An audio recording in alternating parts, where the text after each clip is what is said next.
After all items are added and defined, you are ready to establish beginning inventory stock balances. One of two methods are recommended to establish the beginning inventory balances. You can either enter a receipt batch or perform a physical inventory count. If you use the physical inventory count process, the system automatically creates an adjustment batch. However, if you have any items that use the LIFO or FIFO costing methods, the items are summarized into one costing bucket rather than creating specific costing buckets for each receipt date. In most cases, this is sufficient when establishing beginning values. However, if you want to track separate receipt costs, then you should create beginning values by entering a series of receipt batches instead.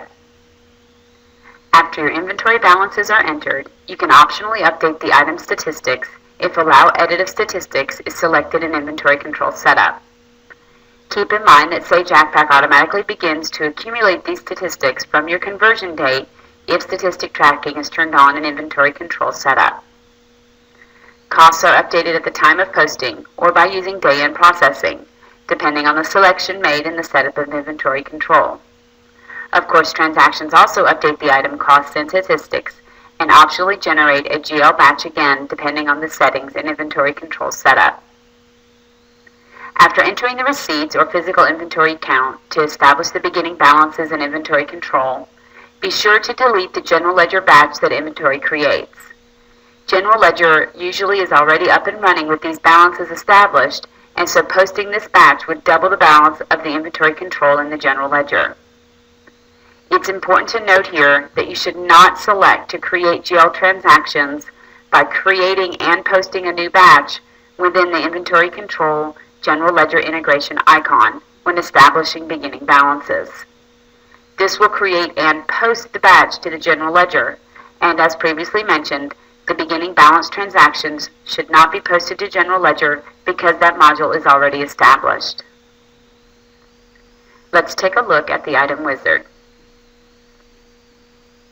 Beginning balances are established either by entering and posting receipts or by performing a physical count routine. Let's look at the entry of beginning balances using the receipt entry screen.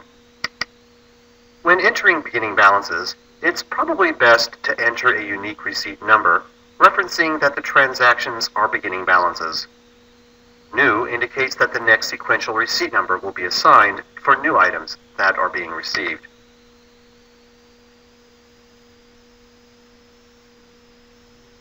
In the receipt date and year period fields, enter the date and period the items are to be assigned when posted. This is particularly important for LIFO and FIFO items because each receipt date for an item appears in a different bucket. For non-LIFO and FIFO items, the date entered for beginning balances is not as critical because normally beginning balance values for an item are merged together using the item's average cost. LIFO/FIFO items, on the other hand, will need to be entered as separate receipt batches if the system is to use a particular item cost for a specific date before another. When entering beginning balances, leave the additional cost field at 0. The reason is because any additional costs will have already been factored into the item costs when they were received in your old accounting system.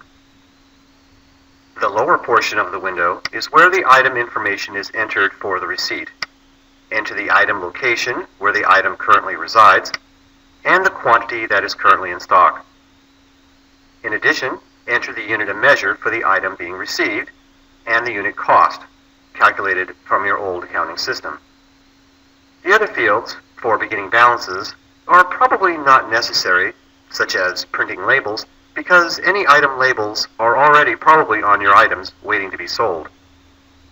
The purpose of entering beginning balances is to get Accpac to match what is currently in stock and to match the cost values for the accounts entered earlier when establishing the General Ledger. After the items have been entered, click the Post button. Depending on one of the inventory system settings, Accpac may prompt with this confirmation window. Selecting Yes indicates that the receipt batch information will be cleared and unavailable for review or editing later. Selecting No will retain the receipt information for future inquiries and possible returns or adjustments. The last step is to perform day-in processing to make sure all costs and statistical information is up to date. You have successfully completed this topic and learned how to define inventory items and the related components, use the item wizard, and establish inventory beginning balances. For homework, please review the Inventory Control Course Reference Guide and complete the Inventory Control Order Entry Purchase Order Case Study through Lesson 2. For review, you can complete the exam crams, which are launched from your profile at Sage Software University. You can now proceed to inventory control processing.